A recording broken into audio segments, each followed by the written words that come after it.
These walls can talk. Open your mind and listen.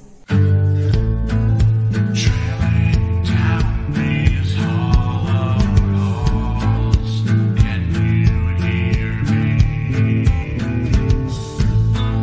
Staring down these story walls, can you see me?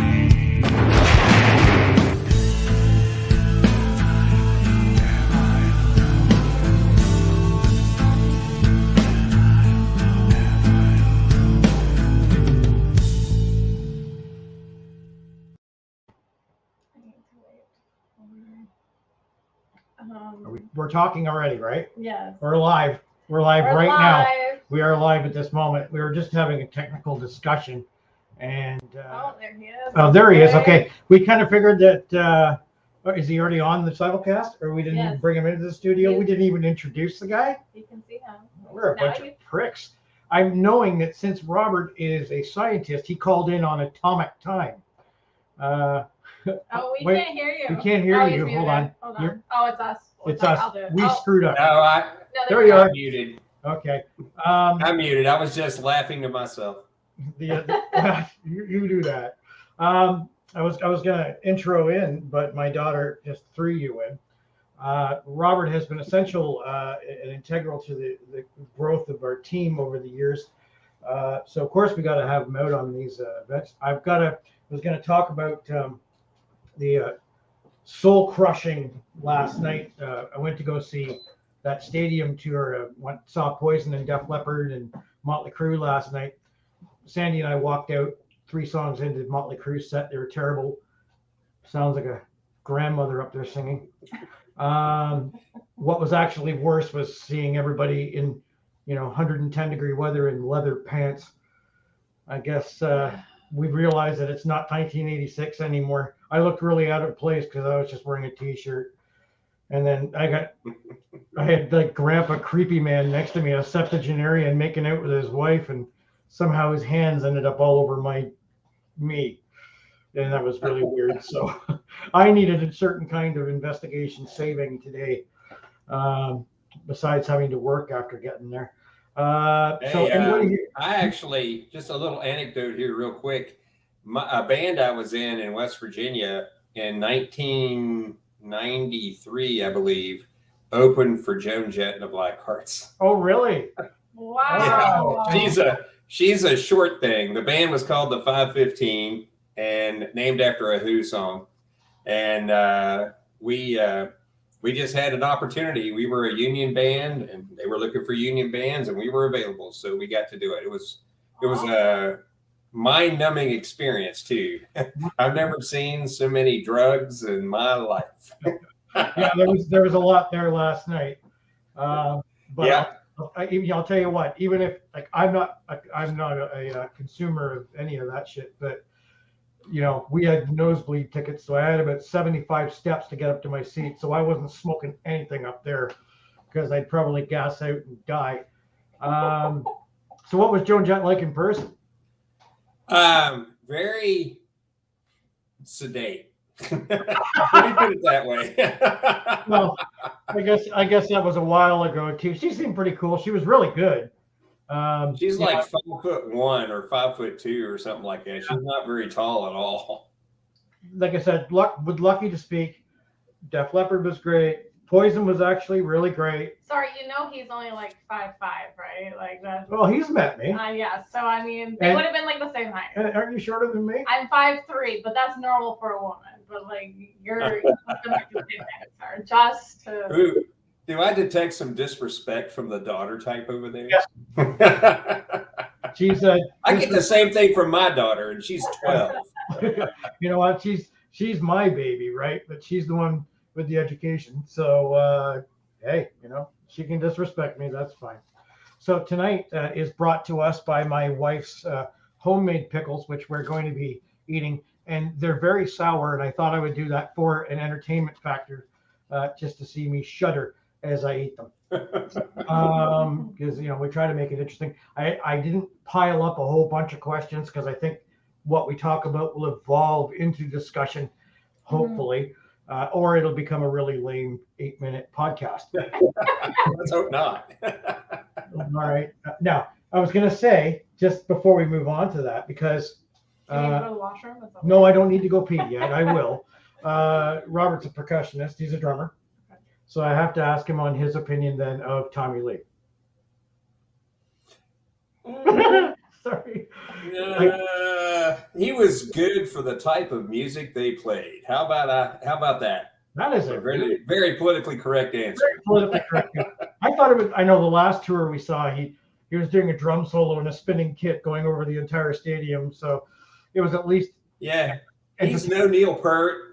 No. And he is definitely not a Buddy Rich or anything of that nature, but he did really well for the music that they played. I'll just say that. All right. I appreciate that. That was a really polite answer. Because Yes. he's from the Virginias, right? So it's a little different. They're less rude. No, it's a respect thing for all the drummers, so I don't make them all mad and they come hunt me down because they would. And And he's like 6'4" or something, noise like that. So yeah, yeah. that's a little big for me. Yeah. So first question I'm going to ask then, it seems like now I'm going to say the fury of the pandemic seems to have, it's not gone, but it seems to have quietened I down. was in the States, so yeah. Well, yeah. It's gone. But, teams are getting out there a little bit more. And obviously we're seeing more videos. We're seeing more discussion. I have to ask you, when you're seeing all this stuff and you're seeing the focus that these teams are putting on what they're putting on, are there things that you're seeing that, like what do you think of the focus that's happening with teams these days? Like, where's the misdirect? Because to me, I see a lot of it's like looking at fireflies winging all over the place on the focus of investigation. And I'd like your maybe like what angle are people taking it and why and what? Well, the one thing that I find interesting, when we thought of this at a con we were actually presenting at here in Williamsburg, Virginia, something called Scares That Care, and we were down. I was presenting and stuff, and then some folks were actually talking about the very thing that you're talking about, and I kept thinking, like the movie The Little Mermaid, those poor unfortunate souls, the song Poor Unfortunate Souls, and that one, that's the only thing that kept running through my head, because these people are so misguided, and the problem is they feed off each other too. It's like they look for justification in a lot of well, let me put it this way. They look for justification among their own.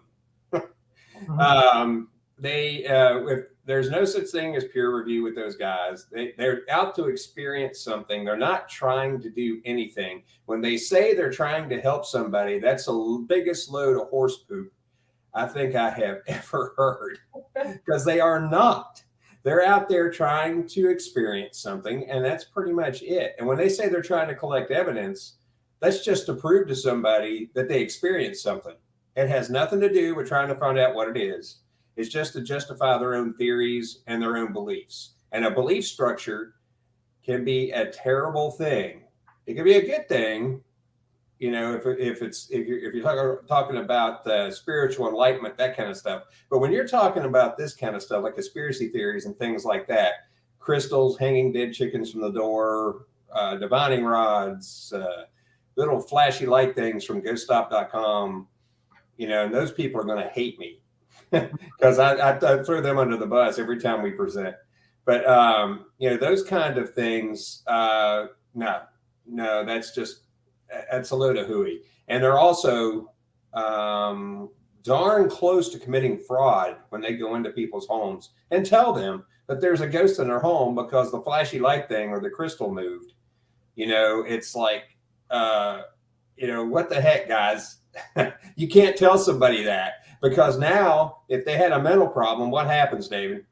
No, I mean, if they had a mental problem, well, yeah. I mean, I don't know what happens down there, but up here, everybody just kind of clams up.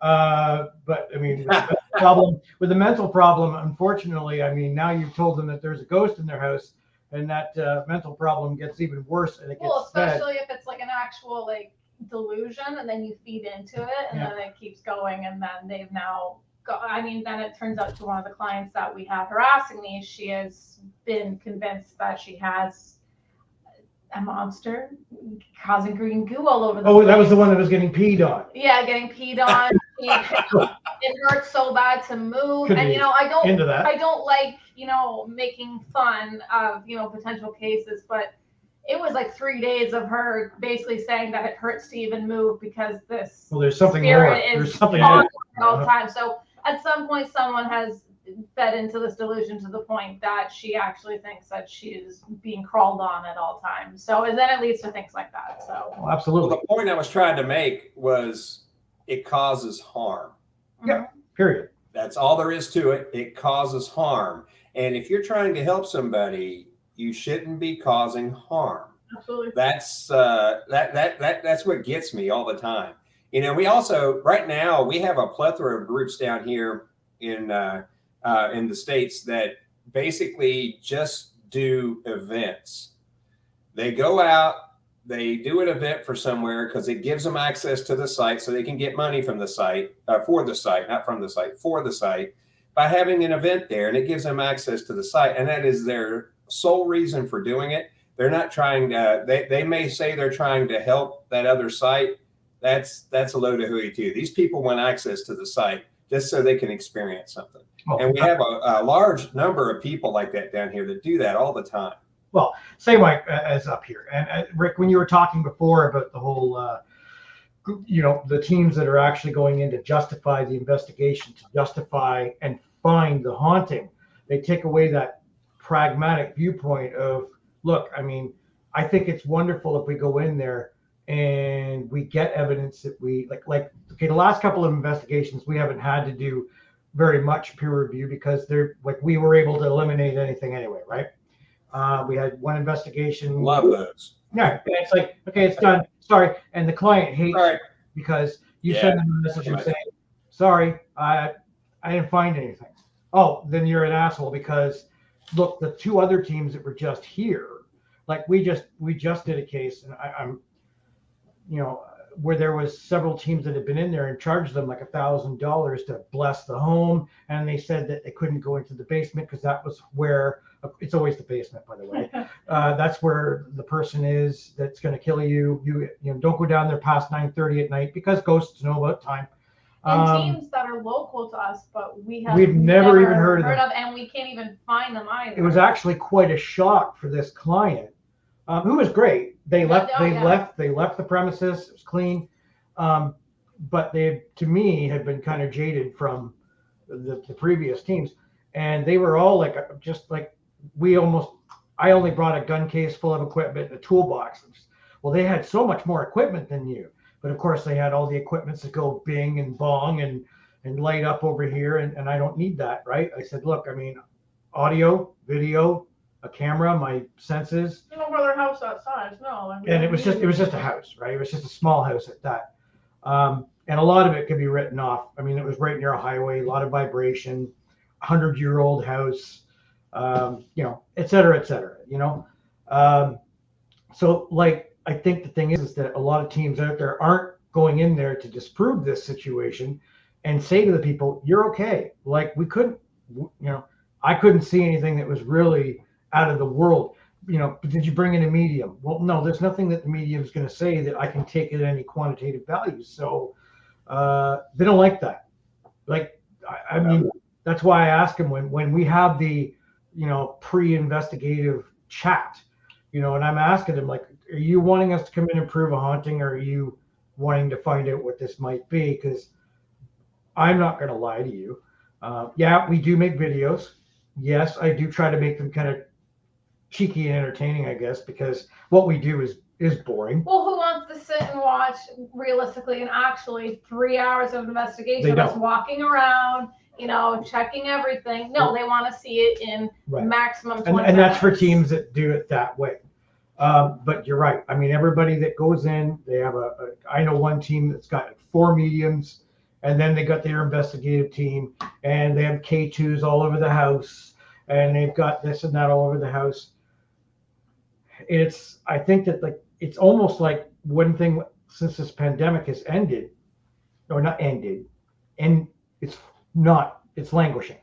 I'm trying to It's called an endemic now. It's Yeah. called an endemic now. Okay, sorry. Now that we're in endemic proportions, that it's now all the teams are getting back out, and I appreciate the fact that the ones that stuck together, because a lot of apathy set in. Yeah. I know I shredded my team down to almost nothing, but they're all going berserk now. They're getting out there, and all they want to get is there's got to be, well, because of the pandemic, they say spiritual activity has increased.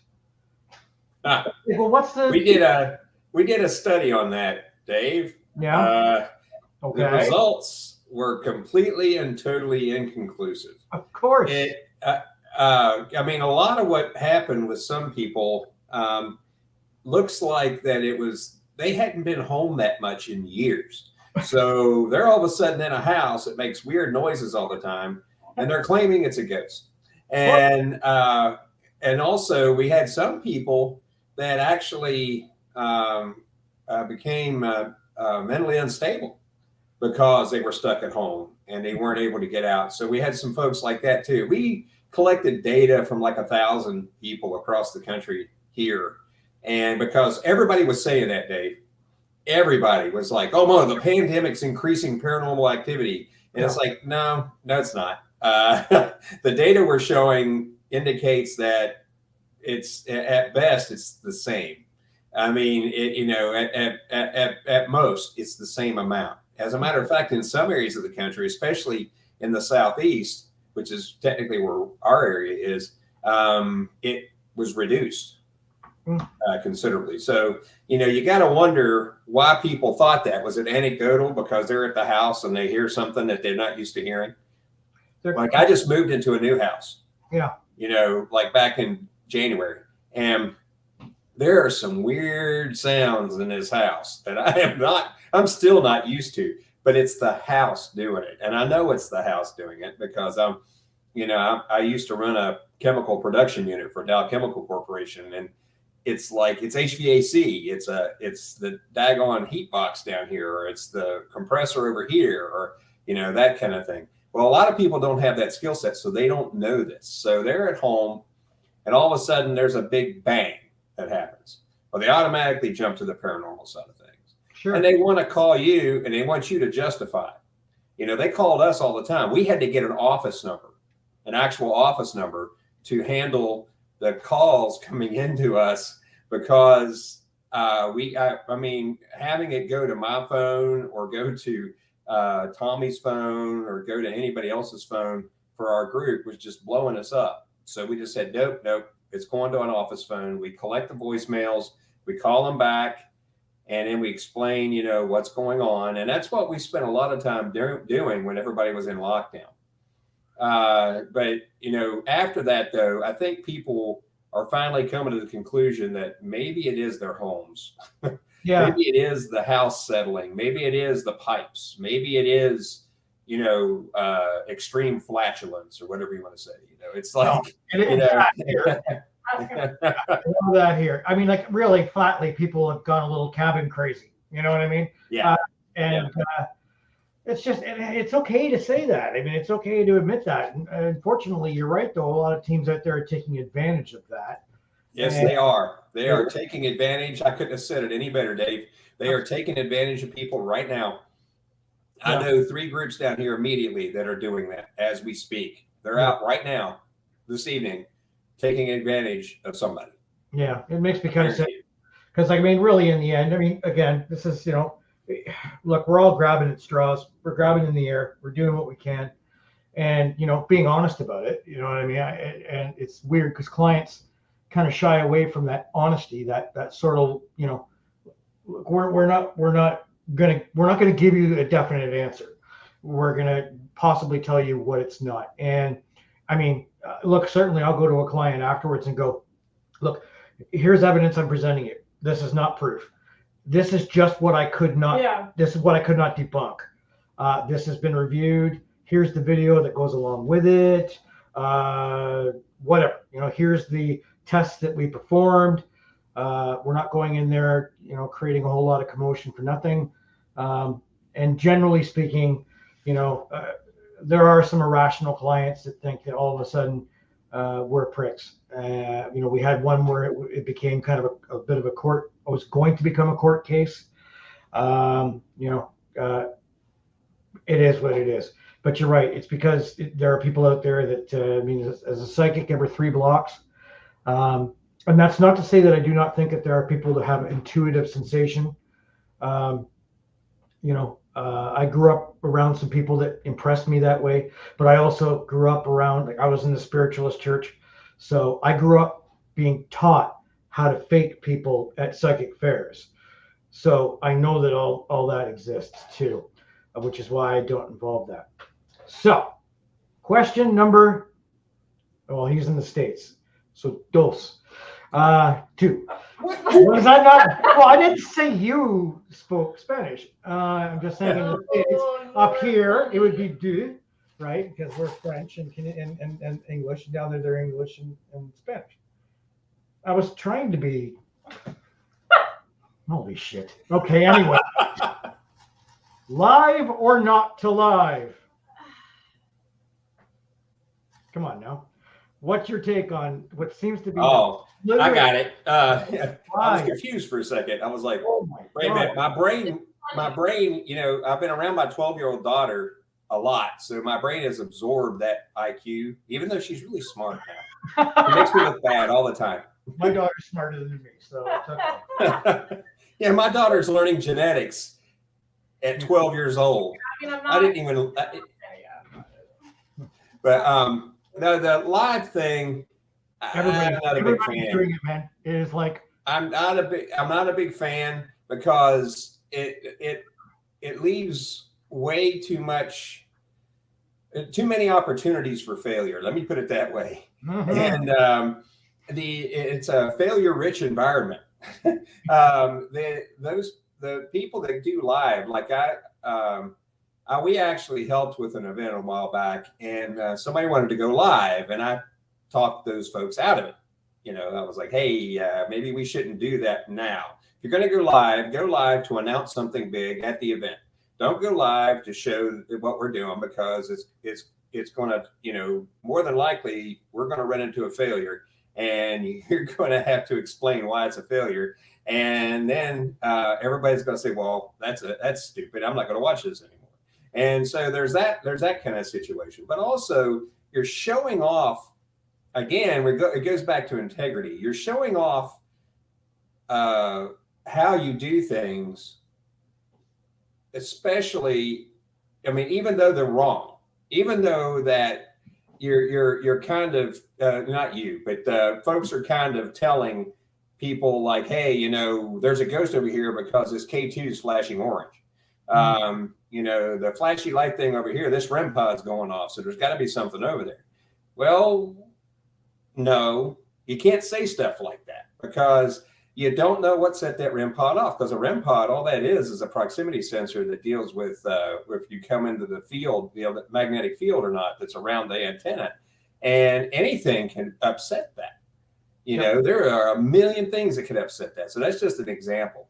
And then don't get me started about the ghost box, because a lot of people do these stupid ghost box things, and they do them live on TV or on YouTube or whatever, on Facebook Live or whatever they're doing. And they do these live things with these, and they're trying to say, oh, well, that's a hit. That's a hit. It's like, they can't say that either, because they don't know what frequency they're even on. They don't know if that's a radio station or if it's a CBer or if it's a police car or what have you. They have no idea. So, but yet they'll come out and say that kind of stuff on live TV. So, it just propagates the lie, propagates the ability to do fraud. And I'm not a big fan of any of that. No. So let me get off my soapbox now. No. And look, at the same soapbox I was on. And it's funny because there's a lot of people who do lives. I'm sure that they have decent intentions.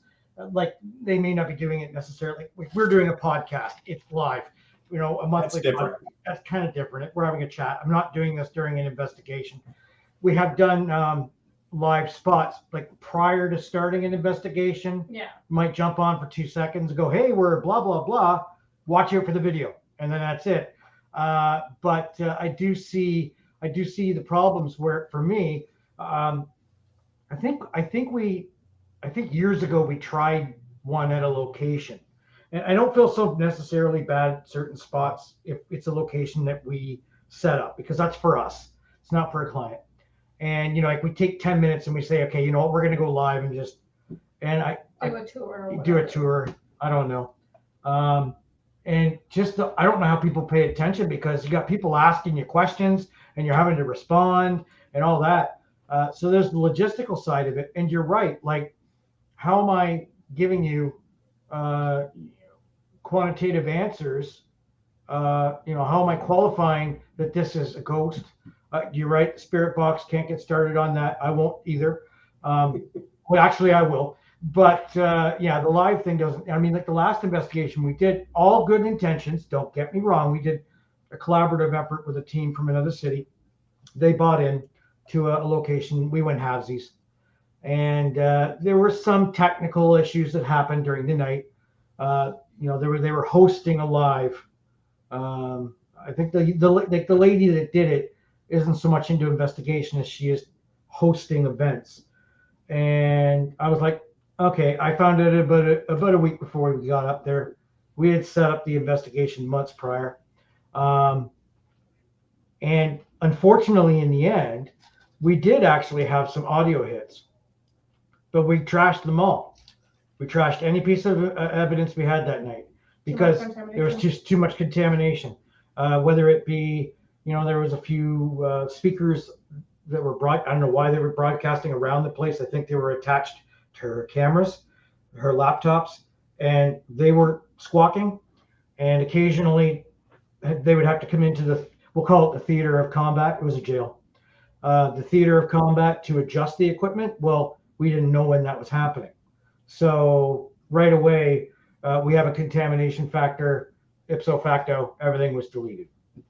Now, so I'm not a big live guy, and I won't. And I got a lot of guff for doing a live when I've spoken so poorly about them. But it'll never happen again. No offense to them if that's what their gig is. They're more into paranormal entertainment, and if they're up front with that, saying like we're a tour group, okay, fine. I guess. But going on to the equipment, yeah, theater of combat equals a jail. But it was a jail. The theater of combat, you're coming into where we were investigating. I didn't know what else to say. I'm just dramatic. Who is Facebook user? We can't. Who is see your Facebook name. user? We can't see your Yeah, name. we don't know what your name is. So now going on to the other stuff you're talking, like I did a series of videos where I took all these divining rods and all that shit and did tests with them, like that open-minded, saying, okay, look, let's see what this actually does. And most of the time, you prove that, okay, like the switching rods, right? I can find sources of water. And that's why it's Wes. Oh, hey, Wes. That's why you did all your videos. I did my videos, but the amount of guff I got for doing those videos from other teams on how dare I do this, and that the spirit box is absolutely the most. This is my opinion, right? I mean, like that's unfortunately what it came out with. There are teams out there that are friends of mine that do use devices I wouldn't use, and that's okay. It's just not my gig, right? I'm not. I don't like my equipment is so small now, But that's good. Honestly, on top of just being easier to set up and easier to work with, but it's also it's not as much to constantly deal with. You're such a wuss. Oh my god. It's a sour pickle. It's a pickle. Oh. Gosh. Okay. Oh, while Dave is incapacitated, there's Pete. Hey, Pete. Pete. Let's talk about the ghost box. Let's just talk. No, let's not. Yes, let's do it. Well, it's going to be you start. The thing that people don't understand about that is he going to the restroom or something? No, because he's a little baby. But yeah. Okay. That's true. But the ghost box itself, what people term the ghost box, is not really based on the original Frank's box at all. It's a scanner that scans through frequencies that God only knows. As hell to listen to. Oh, it is. It's, besides the fact it's aesthetically unpleasing. The thing is, it's like the original Frank's box. If you would actually use it the way it's designed, the original Frank's box, you'd be able to focus on a specific frequency at a time and actually conduct real research with it. The ghost box, as designed now, is just a radio scanner, and that's pretty much all it is. And you know, it's like, I don't know if you ever had a police scanner, Dave. Oh, back in the day. yeah. Yeah. But that's essentially all it is. And it scans those frequencies until it hits on something, then it'll lock for a second and then move on. You know, and that's all it really does. And the problems with that is that you don't know what frequency you're on. You've heard all this before, Dave, but I want the populace to hear this. You don't know what frequency where you're getting a so-called quote hit unquote. That's a problem. And also, even if you do know what frequency you're on, if the radio is pushing enough wattage and is close enough, you could get bleed and skip from frequency to frequency on stuff all the time. That's just the way RF works. And that's why the radio box, the ghost box, in my opinion, is a load of hooey. And also the people using the Estes method, while that kind of thing is the way you should approach that, you're not getting, the fact you're using a flawed tool to begin with just negates the whole process. It throws bias in the whole process, and you might as well throw that out too. So there's there's Kathy. Hi, Kathy. But there's like so many ways you can mess that up. And now I'm through with my rant.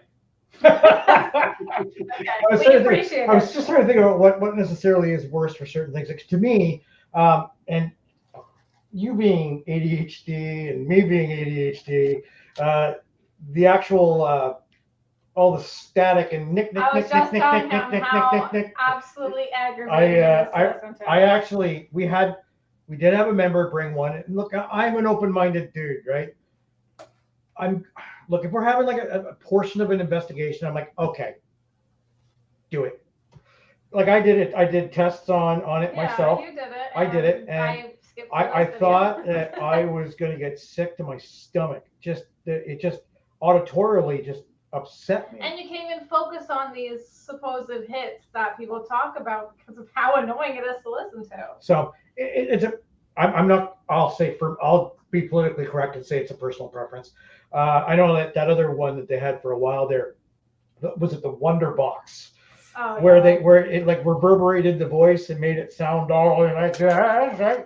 And it actually looked like an arcane radio and all the old, it was like $1,500 US, dude. I don't make that every 6 months. I mean, $1,500 US is like, I don't know, 8,000 Canadian. There's no way I'm spending that. Hey, Pete had a comment. He still has a version of the Frank's box, and it makes very little noise. And he's right, because you can actually tune it, and you can actually change the frequencies yourself. So you're not scanning through all those things and getting all that mishmash of white noise and crap in the background. So very good, Pete, for having an original Frank's box. It's also I commend you. Pete's an old guy too. Why? Although he's younger than you and I, so maybe I won't shit on that, because all I did was just toss us into a bucket. All right.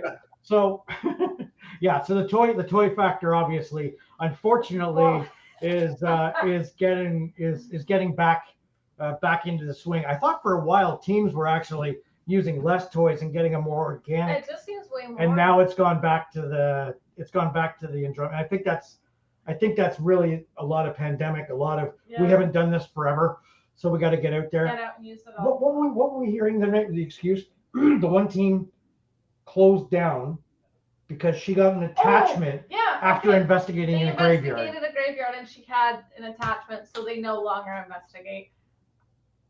How about, don't know what.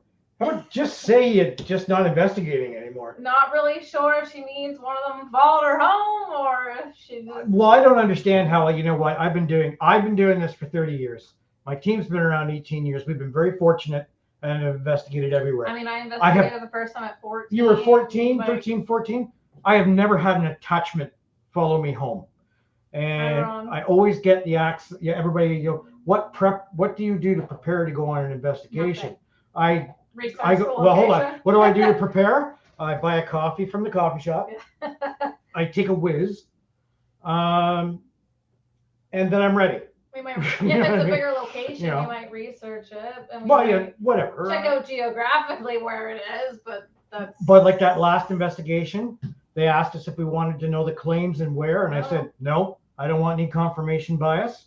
I want to go in Because there. then we'll hear something and we'll, of course, Absolutely. attribute it. Clean of mind. Yeah. Whether it's every other team, you know, wants to know everything. And I try not to know everything. It's not hard for me not to know anything. His head is this big. at yeah. once. Like, look, I sell nuts and Does bolts. it have its own planetary system around it? Is that what you're saying? He's American, so I will say it has its own zip code. There you go. We have postal codes up here because we're, you know, a good society. They have zip codes down there. So anyway, I was gonna I'm just tossing all these jokes in the air that just aren't funny. No. I'm normally really She's funny. dying girl. behind you. She's dying behind you there. I think she's ruining my show. I need to lose the co-host is what I need to do. So I was going to ask, you know, like kind of a final summation of question, and you know, I'm looking forward just so he knows that I'm planning on going down there late April, which should be really great. Lots of time to plan with our team. Lots of time. They'd order better my plan their time passport. because the last couple times I planned to go down, Robert has been busy with family. That you Stop know, having family. stop having Robert. family. This is the good thing about me having all grown kids and I'm having, the youngest. and I can ditch the grandkids whenever I want. I don't live at home. He doesn't have to worry about it. Right. So the last question. Over the years of being involved with paranormal investigation, you must have run across yourself learning curves where you realized, I've been doing it like this for so many years. Wow. Have you, over the years, have you learned, like, what road bumps have you gone over the years where you're like, that was stupid, or it was growing, or we improved so much after stopping doing this? Well, the thing that I can say that really affected me the most, you know, I went into this with the feeling, you know, I was a huge skeptic before I saw what I saw up in New Hampshire at Grant's and Jason's Inn up there, and I thought everything was residual though. I thought everything was non-interactive, and I thought that maybe, you know, all of my experimental design was focused on the non-interactive. And lo and behold, that's not all that's out there. So that's the crux with science, is that, you know, you learn something new and you have to apply it in your experimental design and your theories and your hypotheses. You got to follow the data no matter where it takes you. And that's the key. Data is not a belief structure. Data is not a theory. The key is to follow whatever data you've collected and go take and follow that to where it leads. And lo and behold, that took me, once I figured out, it's like, whoa, wait a minute, this data is indicating something radically different here. You know, this one item, we got like thousands of items that say residual, and then all of a sudden this one right here. It's like, no, wait a minute, something weird. Shannon just came on. But she didn't post anything. It just said she's now watching. But, you know, if you follow the data will take you where you need to go. Right. Just always remember that. You know, and you talked about going to still doing home visits and things like that. That's something we don't get into anymore because we're a federally recognized nonprofit now, and we're an educational research organization, and the things that we do have to benefit that mission. Right. And so if a house has something and we're able to go in and do the reproducibility, go back and back and back, and able to conduct experiments that way, then okay. But most home visits, you can't do that. So we don't do that. Okay. We find a location. If we want to collect hard data, some of the things we do is more like library research. And I'm getting hit with messages, but I'm sorry about that. But the the thing that I found out in doing that library research is that some of my suppositions about everything being residual were a mistake, and I biased myself coming in because I was such a huge skeptic. And now I'm doing exactly what the scientific method says and following the data to its fruition. That's the goal. I'm assuming you use scientific method for. Yeah, everything. And the problem is though, is I biased the experimental design though by only looking at certain things. And typically in experimental design, you have to narrow your experimental design quite a bit, or if you try to shotgun it, you're not going to go anywhere. Yeah. But what I did though is I did narrow it, but I narrowed it to things that I thought would be beneficial, and they were not. So that was early on. That was like 2010 timeframe. Actually, it's 2008, 2009 before I joined CPRI, and I started getting into that stuff. So that's the kind of thing that I found most detrimental early on. And then now, kind of started 2010, 2011, 2012. We're now everything is experimental design. Everything, hey, somebody said they saw something. Let's collect data to see. Right. If we could figure out what they saw. Now, or do you somebody heard something. Do you collect more qualitative than quantitative, or like vice versa? Now, I was back then. I didn't have the resources to be extremely quantitative. I had just started a new job here in Virginia, and I was making pennies. So over time though, I've been able to collect enough gear, but now we have this organization, and our organization has enough gear to be able to do everything we need to do if we need to use the gear. Right. Sometimes we don't need to use it. Sometimes we just, the experimental design is such that we just go and sit in the woods. I mean, and just listen and write down what we hear or something like that. We were just at a battlefield on the 28th of July, and a lot of that, there was a whole lot of sitting around there, let me tell you. And we were able to observe enough that we now know, what we can do in the future to collect hard data around certain environmental conditions there to see if that's what's affecting the people that are in this particular part of the battlefield. Sure. Pre-qualifying your next investigation. Well, not necessarily pre-qualifying, but what we're doing is you change your experiment to collect the data because you just reached the conclusion that I need more data. So now you got to tweak your experiment. You got to tweak your experiment so that you can collect the data you really need. And that's an evergreen process. In the scientific method, it just keeps changing and changing with the data you collect. So that's the key. So just follow the data. Yeah, it's funny because in my history of things, when I first got involved, when I first got involved, that was pure excitement. But like when I formed the team, I was kind of on that adrenaline rush side of things, and over the years, it's fine tuned, and then you get kind of an integrity base going, and you've got to be careful to keep that and stick to it. But my use of equipment has narrowed. Throughout the years now, depending on the claims, that's actually the advice more that I've got from Robert was, you've got to design your investigation around the claims. You don't need to bring 17 cases of equipment to an investigation. I think the most complicated thing we have now is the DVR. Yeah. So, we're a much more observational team now, and rather than reactive. And that's gotten better over the years. And I think the investigations do get better over the years.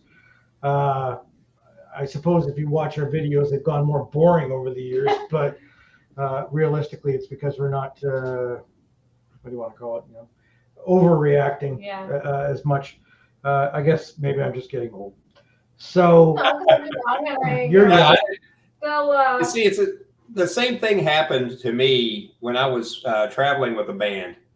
I had this massive drum set, right? It was the coolest thing in the world. I was 24, 25 years old, and nothing in the world could get me to leave that stuff at home. And then I found out as I got older, I ceased to be immortal. And I found out that I knocked my kit back to 2 toms, a ride cymbal, a crash cymbal, and a hi-hat. Yeah. And a snare. And that's it with the kick drum. And that's all I had. Whereas before I had this massive rack of stuff. And, 4 crash cymbals, 2 rides, you name it, and it's like, we just didn't need that crap. So I cut back on that. And you're right. A lot of it had to do with the fact it was hurting me carrying all that stuff.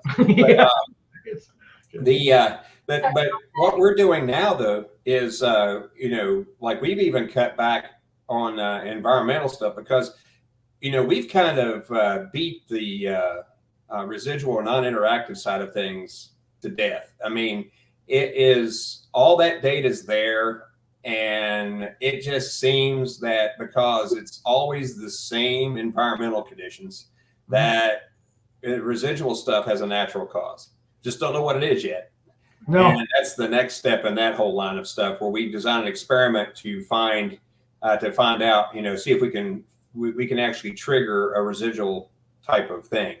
But that's in the future. That's not what I'm into now. What I'm doing now is we're looking at the interactive side of things. And we noticed that in collecting all this residual data, when something interactive happened, we noticed that there was a spike in ionizing radiation, usually 3, 4, or 5 times the background. We noticed that there was a change in the geomagnetic field within 3 feet of the point source of the manifestation, whatever that was, door opening, voice, whatever. And then we everything else though varies like crazy. And we're like, oh, wait a minute, those 2 things are very important. So we can throw all this other environmental stuff over here, and we could just focus on these 2 things for a little bit to see if that continues. That's one line of experimentation in that. The other line is that we still collect all the all the environmental data. And then when we collect all the environmental data, we can compare it. But what we're finding is the environmental data changes so much that it's almost as if there's like an Einstein-Rosen bridge out there, like a wormhole. It opens, the environment on one side infringes upon the other side, and you get a temperature dip, or you get a temperature increase, or you get a barometric pressure change, you get a humidity change, that kind of stuff. It's weird how that's happening. And what's really cool about that is that we actually collected data around a cold spot that appeared out of nowhere, where one of our guys, who was the archaeologist guy you haven't met yet, Dave, his name's Aaron Colgrove, smart guy. And he's an archaeologist that works with us. And he was at the second floor of a location we were at, and all of a sudden it felt like he had cold hands touching him everywhere. It freaked him out. He was like, dude, spinning around in circles. It's hilarious to watch the video. But we had sensors right there where he was, and the temperature dips were all there. I'm talking 5 degrees. Oh, wow. That's significant. That's significant right there. And it was like, whoa, that all happened right there. That's the only time we've ever captured that, because as you well know, we've discovered that these environmental effects tend to only happen within 3 feet of a point source of a manifestation, or whatever that happens to be. And if you're outside that, you don't pick this stuff up. Well, we just happen to have those sensors right inside that. So, we've also detected temperature increases. which is crazy. 2 to 10 degree increases. That's a spike, but it goes right back down again. We had another thing where, which would, tends to lean more towards the Einstein-Rosenbridge theory, because that theory's been out there a long time, but nobody's ever collected data around it. And we're actually getting hard data around this. We don't have enough to be statistically significant yet, because interactive stuff is so, random. And so there's so few instances of that 1 out of 100, let's say. But we've had an incident happen at Bacon's Castle where you were that one time. We had an incident happen there where we had there's that door that opened on us on the second floor on that one side. And so we've been loading that place up with gear every time we go in there. And we don't get very much, all of a sudden one time we loaded it up with the battery operated gear. We were down on the first floor, and we heard somebody running above us, and nobody was up there. So we were running upstairs, and every piece of battery operated equipment we had in that doorway was off. Oh yeah. All of it. And except for one, it was RF shielded. Radio frequency shielded. It was actually shielded. It was a magnetometer. And what we found out is that there was, by reading that magnetometer, right at the time that all those other ones got shut off and they stopped collecting data, the magnetometer said there was an electromagnetic pulse in the 100 Gauss range. Oh, Wow. Huge. And that's like nuclear detonation electromagnetic pulse. And it only affected that space. None of the other magnetometers we had on that floor or the floor below it picked that up. And it was enough to shut off every one of those pieces of equipment that was up there. There was like 8 pieces of equipment in that doorway. So that, that's actually pushing more towards the physics side of things now for us. And, we have had our spiritual run-ins. I've only had one, but other folks in our organization have had a few more. But the beyond that, though, everything else, is very quantifiable. It all is. So, I've got to say that, as we progress into this, that we're going to start whittling down our equipment to the point where we're only looking at this very specific thing for this one experiment. And that way I don't have to haul in, like you were talking about, Fiona, the truckload of gear kind of thing. You don't have to haul in all that stuff. You just bring in, you have your DVR there so you can have security. So, nobody's touching your gear. Right. And then also we've actually captured a few video hits on things moving. And we've got at Bacon's Castle, we actually have an apparition out back. really? Yeah, something walked right in front of the camera. Oh, that's We awesome. have a video of that. And so nobody was out there. So, we still do certain things, but, the audio is a given. So we look at audio and video because we're trying to figure out what people see and hear. But that whole physics side of thing is starting to become very tantalizing. And I'm a chemist. I am not a physicist. Do you not So have on CPRI then? we have access to them. We don't have any that officially joined. Right. And but we have access to folks with those degrees, so that we're reaching out to them now, and we're actually getting ready to design some more experiments around where we might have to borrow some equipment from a university or something because I can't afford to buy it. But this is some really interesting equipment, and we're going to try to see if we can pick up. Basically, it's sampling rate. The thing we were using before for a magnetometer was only sampling once per second. Now you got to think, if it's sampling 1, 2, in between 1 and 2, stuff can happen. Yeah. Right. And we want to see that. So we're starting to work on that ourselves and trying to come up with those kind of things too. So that's kind of what we're doing. Besides the whole educational front for us, we're now taking off and preaching the gospel of science to anybody that will listen. Great. And that's part of our mission for our federal recognition. So Oh. anyway, So now I feel dumber. Because this is when I'm nodding, going, "Oh, I totally understand," but I don't. Your team has always continued to inspire our team to force ourselves to be educated Yeah, more. be more pragmatic. about it. So I have to thank you for that. We always get a lot out of our visits when we go down there. That's why we're going down now that this world is getting back to a semi-sane level. We've only got about 2 minutes left. I wanted to thank you very, very much Thank for you. being on our show again and teaching us lots of shit that I'm going to have to rewatch. And some good discussion about music along the way too. Yes, thank you. So for everybody out there, thank you for sticking with us. Beyond that, Thank you. get lost. We'll see you next month. Thanks, Bob. thanks, Dave. Good night. Thanks, Fiona.